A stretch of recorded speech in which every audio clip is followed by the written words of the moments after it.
It is very, very important never to change your split out of the blue. Just think about a chicken breast of 100 grams, put onto each part of your side delt. It's going to be huge, but you should not really start with that from the get-go if you want to maximize your progress.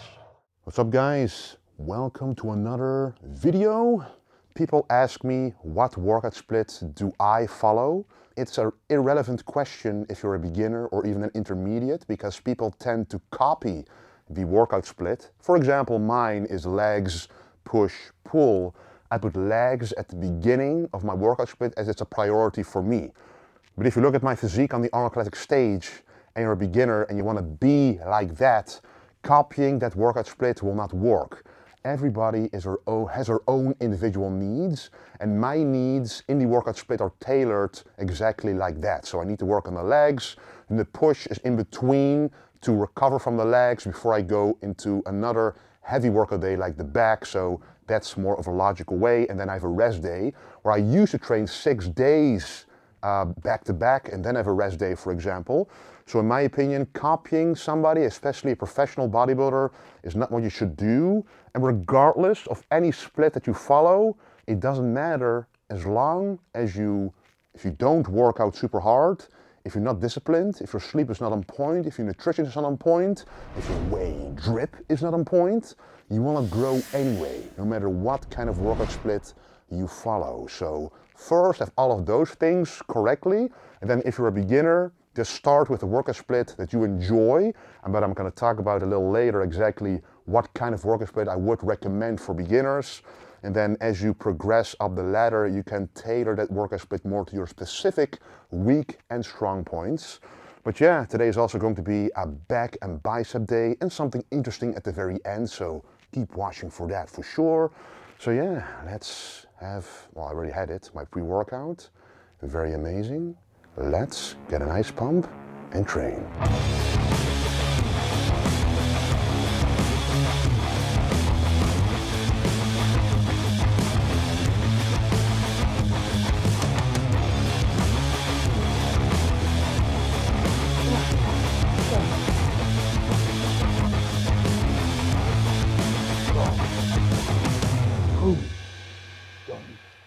Wesley, some of your competitors are training very differently, like upper and lower, split, or even twice a day.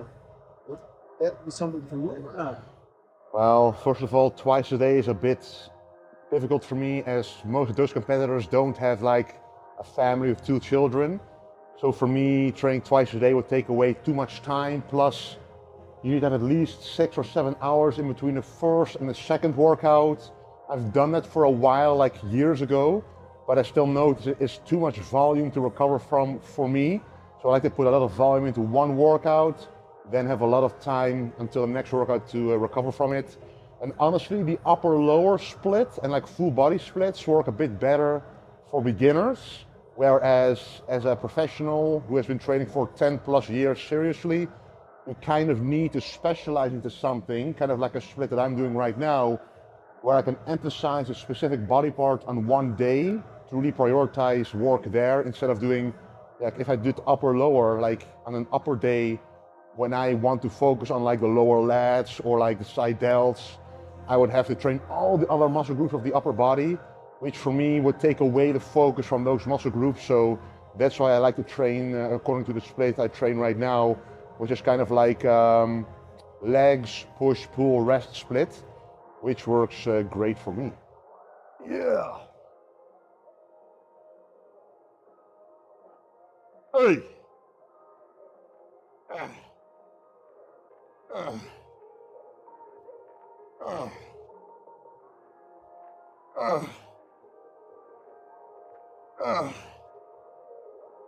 What?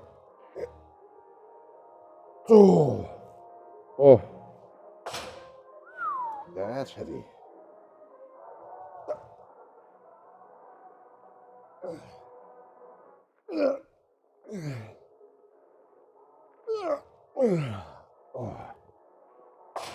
Oh, this one works really great for the upper back thickness. So as you saw, I started with a pull down variation for the lats, as that is my really priority in this pull workout, which is part of my split, starting with the pull and variation to always focus on the lats, and then something for the upper back thickness for the rest of the workout, and the middle back thickness, as me and Stefan at the training camp talked about that. You want to prioritize the lats, but also the thickness, which on stage is very important when you're a tall bodybuilder like me to stand out against the rest. We all know who I'm talking about.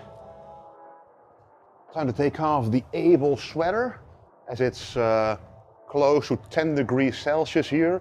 Need to be warmed up a bit first before taking off the pump cover. And I love tank tops like this. Dropped armhole, a fan of that to give the lats a little bit of space. And now let's not cool down too much. Let's keep going.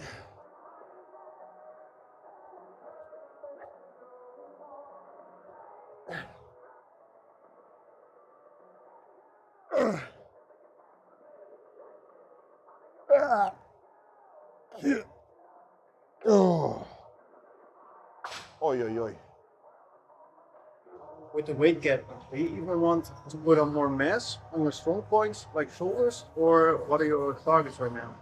Yeah, the nice thing is about Classic Physique, you want to create the ultimate X frame. So with extra side delts, it gives your physique such a different look. And honestly, if you put on maybe 100, 200 grams, like that's a lot. Just think about a chicken breast of 100 grams, put onto each part of your side delt. It's going to be huge and almost no weight gained on the scale ultimately when weighing in. So, you know, increasing strong points like this will only be a lot better for your physique. It's like not even a 0.1% of weight added, but it's like 5% extra to your physique that gives up that classic X-frame look.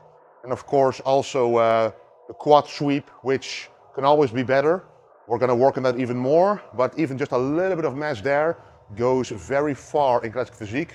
So that's why I keep working on also the strong points, as those have brought me this far and will bring me even further in the future. Middle back time. First the lats, upper back thickness, now the middle back thickness. And when you work the thickness, it's always about retracting the shoulder blade. So that's what we're going to do under heavy load.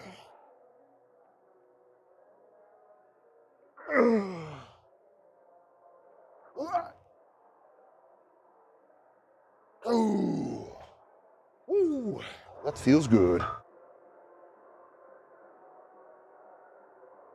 If a back workout doesn't feel uncomfortably heavy, you're not training back heavy enough. The back simply requires a lot of weight to pull apart those muscles for growth. Let's do this. Oh yeah.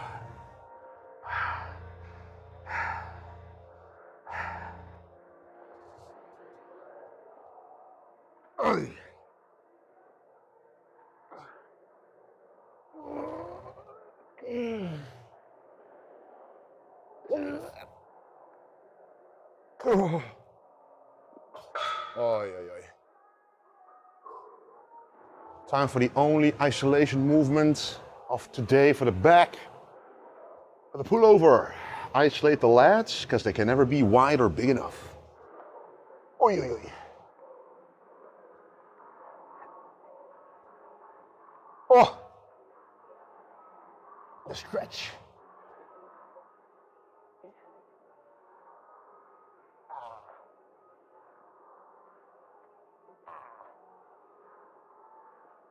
Oh, oh, man, oh man.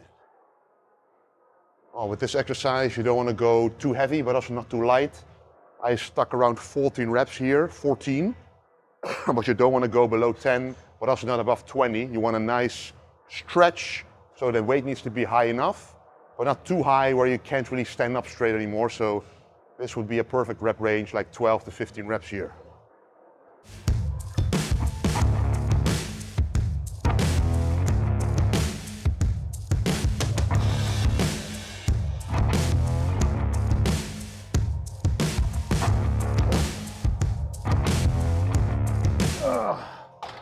Oh, in my opinion, never skip the rear delts.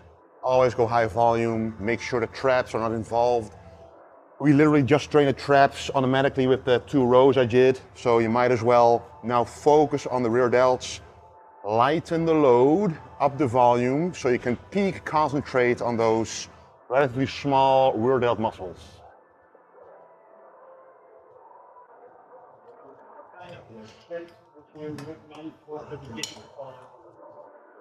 Yeah, a beginner, which means somebody who still needs a lot of progress in their muscle mass overall, so overall growth. I would recommend kind of like either a full body or an upper lower split, as you can put more muscle groups into less days that way, so you train them more frequently, as you're able to recover quicker, because the more muscle mass you have, the longer it takes to recover. So you have more frequency, you get stronger quicker, and you have to build muscle overall anyway. You don't have to focus on weak body parts, as your whole body is one big weak body part. So just focus on building muscle, upper lower split or full body split at first, whatever you prefer. And then as you then, after maybe a few years, notice, okay, I'm missing a certain body part like the chest or the back, then you start to specialize in a separate back or chest day or a leg day, for example, and then slowly go towards like the push-pull leg split I'm doing right now. But you should not really start with that from the get-go if you want to maximize your progress. And now it's bicep time. I'm kind of rehabbing the bicep a little bit, the left side. When I went to Stefan, my coach in Vienna, he hooked me up with one of the massage therapists he knows there. And I came to him with the question, how do I fix my distal bicep tendonitis? So the tendon that attaches the bicep to the forearm, to the elbow joint there. And he said, well, actually you got to stretch it out first a lot, but secondly, also do good old regular barbell curls. So I'm going to do that after this. But first, we're going to warm up the biceps. And when you have distal bicep tendon pain, it's difficult to get a mind-muscle connection going, to really squeeze the bicep. And this is the only movement where I truly feel that squeeze. So when you go up, you truly feel that squeeze. And this is the only one that I can feel it with, kind of like a cable concentration curl. So I'm doing that first, a few working sets, and then going to the old school barbell curl.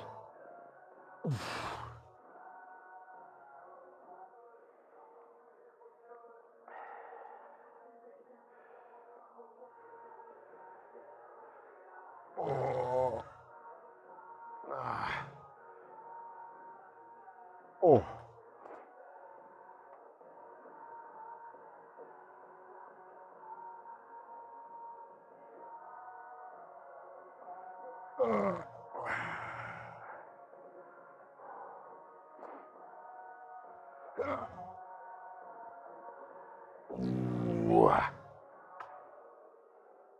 All right, one of my biggest tips to improve the barbell curl, instead of doing it like with your bare hands with no equipment at all, use this. Something like this. This is called a slingshot, normally used for a bench press. But what you do is you wrap it around your elbows, and what this does, it forces your arms to stay closer together. Because as bodybuilders, we really get unflexible. The elbows want to go to the outside, but now it's being pushed to the inside. Why?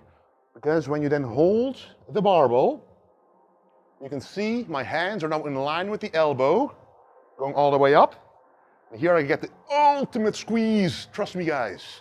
If you don't do this, the squeeze will be less. So the arm stays in direct path with the elbow, which is, of course, a hinge joint. It only wants to move up and down, and with the shoulders. So you get the ultimate squeeze, contraction, without any bicep or elbow pain or forearm pain at all. It does make it more challenging. So the weight I'm using is quite light. So this is a great way to try out for yourself if you have trouble feeling those biceps. Let's turn the camera on.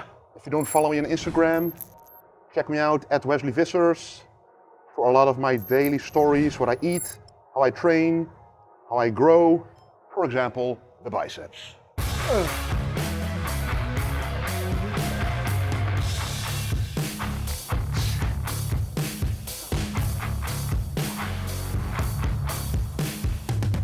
Oh man, that's it. Woo. Does your training change the closer you get to competition?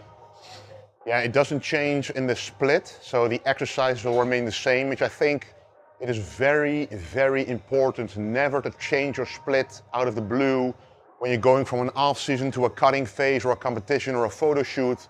Actually keep all the exercises exactly the same, because otherwise you won't know whether you keep your strength or not. So if you've always done a lat pull down and then all of a sudden you go to like a high row machine instead of a lat pull down, you just don't know how strong you're remaining. So in my opinion, keep the exercises the same, but the moment you do notice you're getting weaker on like the last set of a movement, drop the volume. So the only thing you should change, or what I change as well, is if I get weaker during my contest prep for the Arnold, for example, I try to stick to the first 2 working sets at least, but then drop like working set number 3 if I can't uphold my strength compared to the last time. So for example, today we did, let's see, 11 working sets for the back, not rear delts counted. So that might actually go down to like 7 working sets at the very end when you're only doing like 2 working sets per movement and maybe even 1 on like a pullover machine when it's in isolation. So the only thing I change is the volume and the amount of working sets I do in accordance to how I recover from the workouts. So, as this video is about the workout split, this is a very relevant thing because we just trained the back, rear delts and biceps, and you would think, oh, Wesley is done, but no, no, no, we're not done yet. We're gonna do something totally unrelated, the inner thighs. So the adductors, the inside of the legs, it's something I wanna improve, but instead of pushing all of those movements into a leg day, you can spread it out across the week and then put it after back, for example, so that this workout is not super long, the leg workout is not super long, and the chest workout the same thing. So every workout is about the same length, instead of doing super much volume on the lower day and then a little volume on the upper body day. So I try to spread it out, and that's totally acceptable. All right, guys, that was the workout. And of course, let me know what you think down in the comments. And right now, it's protein week, gonna be protein week. Wednesday at ESN, you can use code Wesley for 20% off. And always, if you use an athlete code like code Wesley, you always get the maximum discount, because code ESN gives you a discount, but the maximum discount you can get with code Wesley. But also, if you want to support me and you're still missing some workout clothing, you can also use code Wesley for every able apparel. Much more coming in the future. Anyway, guys, thank you once again for the golden support, and do not forget to stay golden.